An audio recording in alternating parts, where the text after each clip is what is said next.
为什么？老天，你为什么要捉弄我？18年了。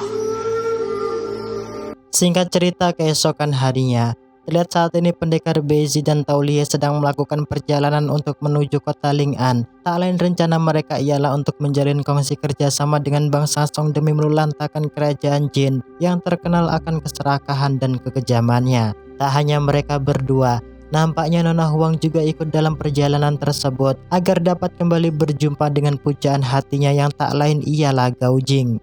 Namun dengan gesit, aksi bangsa Monggol berhasil diketahui oleh Yang Lie. Tak ingin istananya dalam bahaya, Yang Lie memerintahkan Yang Kang untuk segera pergi membawa para pasukan istana menghadang dan membunuh para pasukan utusan bangsa Monggol yang saat ini masih dalam perjalanan.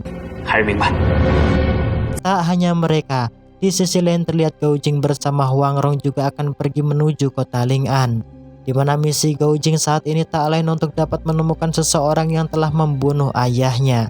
Sambil bercerita manja agar tak gabut, tiba-tiba Huang Rong dikejutkan akan suara nyanyian yang tak asing ia dengarkan. Masa muda, masa yang berapi-api. Penasaran akan sosok pria tersebut, mereka pun menghampiri dan berkenalan dengannya. Tuan Lu yang penasaran akan sosok jati diri mereka, ia pun mengajaknya untuk dapat bersinggah di dalam rumahnya. Mendengarkan akan tawaran tersebut, tentu Nona Huang Rong setuju atas tawarannya. Di sini terlihat Nona Huang Rong sangat kagum jika Tuan Lu bukanlah orang biasa. Tak berselang lama malam harinya, di saat mereka hendak beristirahat, Huang Rong dan Gao Jing mendengar akan suara trompet yang amat kencang di tepi danau. Penasaran akan hal tersebut, mereka memutuskan untuk pergi melihatnya. Dari kejauhan inilah Gao Jing terkejut melihat Yang Kang ditangkap oleh Gao Yin, anak Tuan Lu bersama pasukannya di saat sedang melakukan perampokan. Melihat plakar nama jika pemuda yang ditangkapnya ialah Tuan Muda Kerajaan Jin, anak dari Yang Lie, Guan Yin menyuruh pasukannya untuk menyeret dan memasukkannya ke dalam jeruji besi.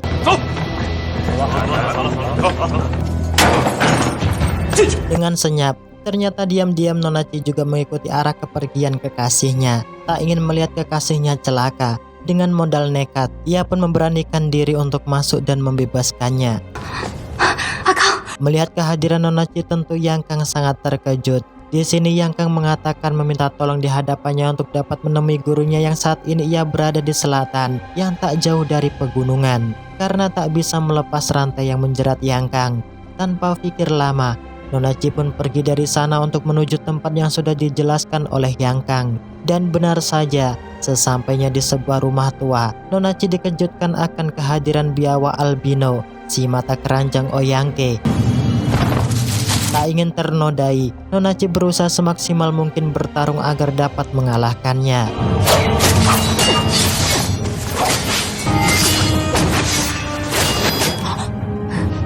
Namun hasilnya pun nihil, sebab teknik kungfu yang dimiliki Nona Chi berbanding jauh dengan si pendekar hidung belang Oyangke. Untungnya di waktu bersamaan, Hai Feng pun datang di rumah tua tersebut. Menyadari akan kehadiran Hai Feng, ia memerintahkan pasukannya untuk segera membentuk formasi penyerangan agar dapat merebut kitab 9 Yin yang saat ini berada di tangan Hai Feng.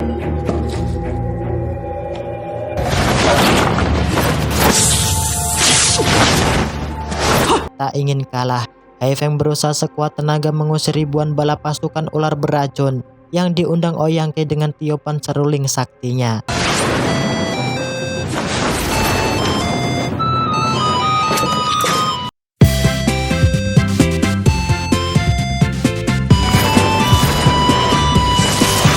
Dalam kondisi terdesak, untungnya Hai Feng berhasil diselamatkan oleh sosok pendekar misterius yang menutupi wajahnya dengan topeng.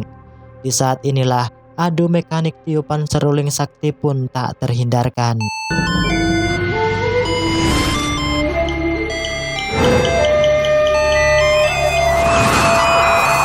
Dan benar saja, terlihat pendekar misterius tersebut mampu memukul mundur dan mematahkan teknik seruling Oyangke dengan sangat mudahnya.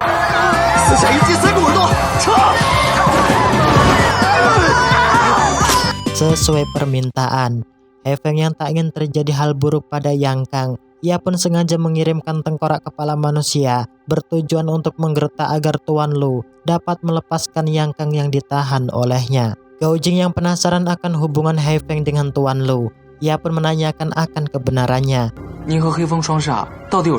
Di sini Tuan Lu mengatakan jika mereka dulunya ialah satu seperguruan di Pulau Bunga Persik. Karena ambisi He Feng dan suaminya, mereka mencuri kitab 9 yin dan kabur meninggalkan Pulau Bunga Persik sampai detik ini. Tak ingin kehadiran He Feng dapat membahayakan mereka, Tuan Lu meminta agar Gao Jing dan Nona Huangrong untuk segera meninggalkan tempat kediamannya sebagai tanda persaudaraan. Sebelum pergi, Tuan Lu memberikan sebuah ramuan pil 9 bunga persik yang berkhasiat dapat membuat awet muda serta berguna untuk menghilangkan rasa pegelinu. Di saat hendak pergi, tiba-tiba mereka dikejutkan akan kehadiran seorang pendekar sakti yang mampu berjalan di atas air sambil membawa sebuah kendi. Pendekar tersebut bernama Qiu Qianren yang merupakan tetua dari perguruan tapak besi. Tuan Lu yang mengetahui akan kehebatan pendekar tersebut, ia pun menceritakan semua masalahnya serta meminta tolong padanya agar ia bersedia membantu dirinya menghentikan He Feng yang tak akan lama lagi akan segera datang. Tak ingin kehebatannya diremehkan, dengan sedikit sombong, pendekar Qiu Qianren menyetujui permintaan Tuan Lu. Tak sebatas itu, Huangrong dan Gao Jing juga mengurungkan niatnya untuk pergi. Di sini ia mengatakan di hadapan pendekar Qianren agar dapat dan bersedia mengajari mereka teknik perkungfuan tapak besinya. Di dalam aula utama inilah terlihat Guan Yin menunjukkan teknik kungfunya di hadapan mereka. Dengan spontan Qianren menertawakan teknik kungfu Guan Yin yang dinilai rendahan dan tak ada gunanya. Disinilah ia menunjukkan sedikit dari kehebatannya, di mana ia mampu melebur sebuah batu yang keras menjadi butiran debu.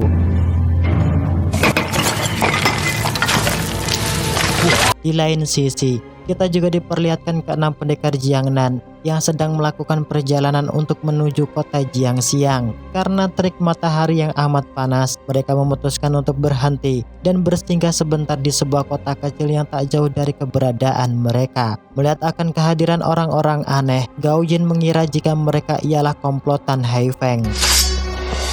Untungnya pertarungan tersebut berhasil dilerai oleh Gao Jing. Di sini Gao Jing menjelaskan di hadapan Guan Yin bahwa mereka ialah gurunya yang berasal dari Jiangnan. Di sini, seketika tetua Qi melesatkan pusaka tongkatnya untuk memperingati dan menghukum Gao Jing karena ia pergi tanpa berpamitan pada mereka. Di sini juga nampak bahwa tetua Qi tak senang jika Gao Jing mempunyai hubungan dengan Nona Huangrong, sebab Nona Huangrong merupakan anak dari pendekar sesat timur yang bernama Huang Yaoxi.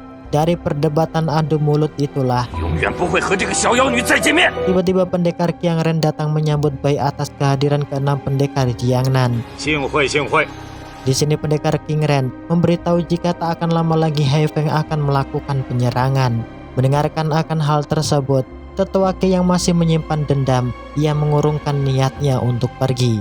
Sambil beristirahat inilah, Tuan Lu bersama keenam pendekar Jiangnan menyusun strategi penyerangan agar dapat mudah melumpuhkan dan mengalahkan He Feng. Namun perkataan serta rencana mereka dibantah oleh pendekar Qianren. Di sini, ia mengatakan dan menyuruh Tuan Lu agar melepaskan Yang Kang, sebab kedatangan He Feng tak lain untuk menyelamatkan dan melepaskan muridnya. Tuan Lu yang mengerti jika pendekar Qianren ialah suruhan dan utusan Yang Lie, tentu ia menolak keras melepaskan Yang Kang, sebab bangsa Jin ialah musuh besar baginya. Di sini terlihat pendekar Qianren tetap mendesak mereka untuk segera melepaskan Yang Kang serta tunduk terhadap bangsa Jin.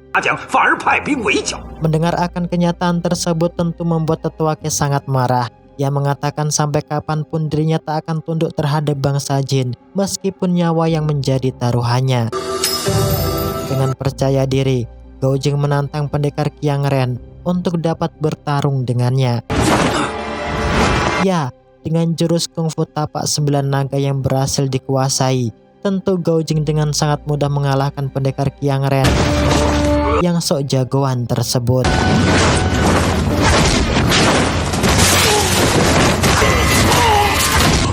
Di waktu yang bersamaan inilah, He Feng tiba-tiba juga datang di tengah-tengah mereka yang secara diam-diam diikuti oleh pendekar misterius yang menolongnya.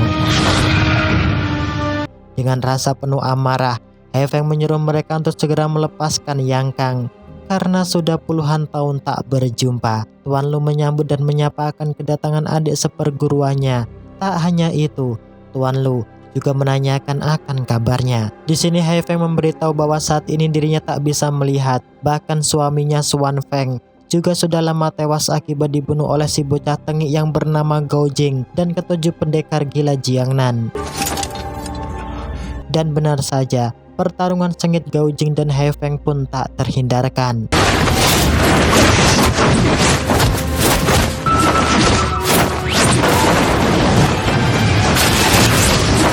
Tak ingin Gao Jing muridnya tewas di tangan He Feng, Tetua Ke berusaha menghalau serangan tapak tengkorak kematian yang dilesatkan ke arah Gao Jing.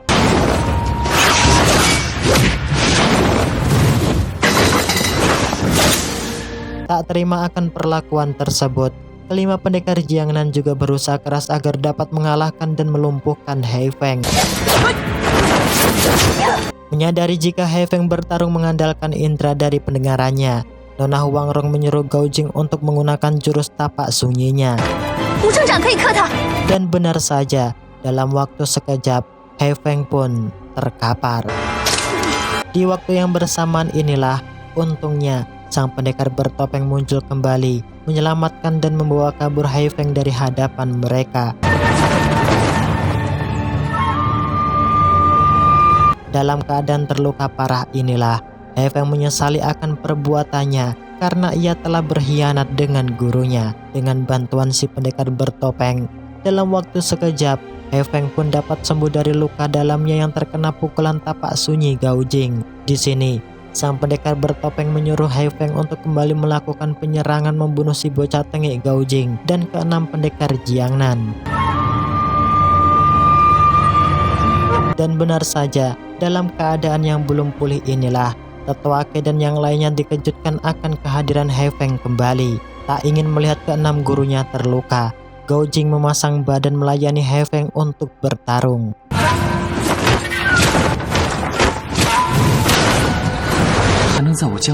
Berkat bantuan si pendekar bertopeng itulah, terlihat Gao Jing kewalahan melawan teknik kungfu yang dimiliki He Feng.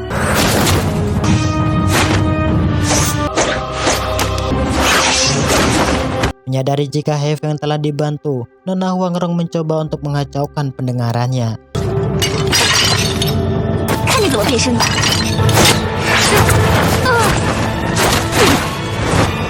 Disinilah seketika mereka semua terkejut di saat Nona Huang Rong menghentikan pertarungan sambil memanggil ayahnya, yang ternyata pendekar bertopeng tersebut tak lain ialah Huang Yoshi, pendekar sesat timur yang berasal dari Pulau Bunga Persik. Melihat akan kehadiran gurunya, Tuan Lu mengajak Huang Yoshi gurunya untuk dapat bersinggah di dalam rumahnya. Di sini pendekar Huang Yoshi memberi arahan pada muridnya Tuan Lu untuk dapat melatih anaknya kungfu Pulau Bunga Persik yang sudah ia ajarkan padanya. Tak hanya itu, pendekar sesat timur Huang Yoshi juga memberikan selembar kertas sebagai panduan agar kakinya yang lumpuh dapat segera kembali normal. Karena pecahnya dan hancurnya Pulau Bunga Persik akibat ulah He Feng, pendekar Huang Yoshi yang geram, ia meminta untuk mengembalikan kitab 9 yin yang telah dicurinya. Namun di saat dirinya hendak mengembalikan pada gurunya, kitab tersebut telah hilang dan tak ada lagi di dalam kantong saku baju miliknya. Ya, karena tak ingin He Feng kembali berulah, pendekar Huang Yoshi menanamkan senjata rahasia berupa jarum mematikan di dalam tubuh He Feng. Di sini pendekar Huang Yoshi memberi 3 perintah pada He Feng jika dirinya tetap ingin hidup. Karena jika dalam jangka waktu setahun ia tak meminum obat penawar jarum mematikan Persik Timur, maka lambat laun tubuh He Feng akan membusuk dan tewas dalam keadaan mengenaskan. He Feng yang tak ingin mengecewakan kedua kali pada gurunya, ia menyetujui akan hal tersebut, di mana pendekar Huang Yoshi meminta agar He Feng dapat menemukan kembali kitab 9 yin yang telah hilang, serta menyuruhnya untuk membunuh semua orang yang melihat kitab tersebut. Tak hanya itu, pendekar Huang Yoshi juga menyuruh He Feng untuk memutuskan kedua tangannya karena kesalahan dirinya yang telah mencuri dan mempelajari kitab 9 yin tanpa persetujuan dirinya. Serta Hai Feng juga disuruh untuk mencari dan menemukan keberadaan keempat murid bunga persik timur yang merupakan adik dari seperguruannya. Nah, jika ketiga permintaan tersebut dapat ia laksanakan, pendekar Huang Yoshi akan memberikan obat penawar dan menyuruh Hai Feng untuk menemui dirinya di dalam pulau bunga persik timur. Tak berselang lama keesokan harinya, pendekar Huang Yoshi meminta Nona Huang Rong anaknya untuk dapat ikut pergi bersamanya pulang ke kampung halaman. Namun permintaan tersebut tak dihiraukan oleh Huang Rong, sebab dirinya masih ingin bersama Gao Jing sampai misinya berhasil menemukan orang yang membunuh ayahnya. Mendengarkan akan nama Gao Jing tentu membuat pendekar Huang Yoshi sangat marah, sebab Gao Jing telah membunuh salah satu dari muridnya. Nona Huang Rong yang tak ingin ayahnya bertindak kejam pada Gao Jing. Akhirnya ia pun menuruti permintaan ayahnya untuk meninggalkan tempat tersebut dan ikut bersamanya pulang menuju pulau bunga persik timur.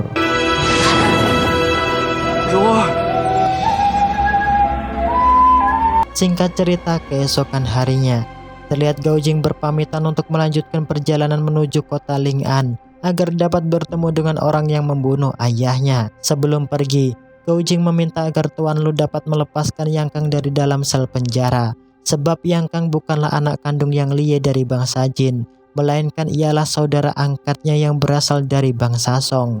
Mendengarkan akan kenyataan tersebut, dengan senang hati Tuan Lu menuruti permintaan Gao Jing untuk melepaskan Yang Kang dari jeruji besi. Dengan secara tak sengaja inilah Gao Jing berhasil menemukan orang dari pembunuh ayahnya, yang tak lain ialah Duan Tiande yang saat ini sudah berada di hadapan mereka. Mendengarkan jika ia hanya menjalankan perintah dari Yang Lie untuk membunuh pendekar Yan Tiesin dan Gue Xiaotian, tentu membuat Yang Kang sangat marah.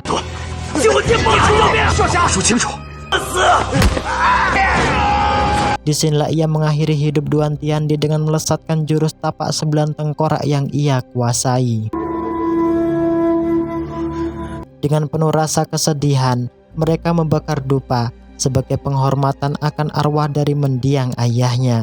Di sini Gao Jing dan Yang Kang berjanji dan bersumpah akan membunuh Yang Lie demi membalaskan dendam atas kesengsaraan yang dialami oleh kedua orang tua mereka. Tak hanya itu, saat ini Yang Kang juga bersujud bersumpah serapah untuk menjadi bangsa Song selamanya. Tak ingin persaudaraan mereka terpecah belah, malam harinya Gao Jing dan Yang Kang berjanji untuk menjadi sahabat dan keluarga seperti sudah dialami oleh kedua orang tua mereka. 今日结为义兄义弟，从今往后兄弟一心，其利断金，誓杀完颜洪烈，替父报仇。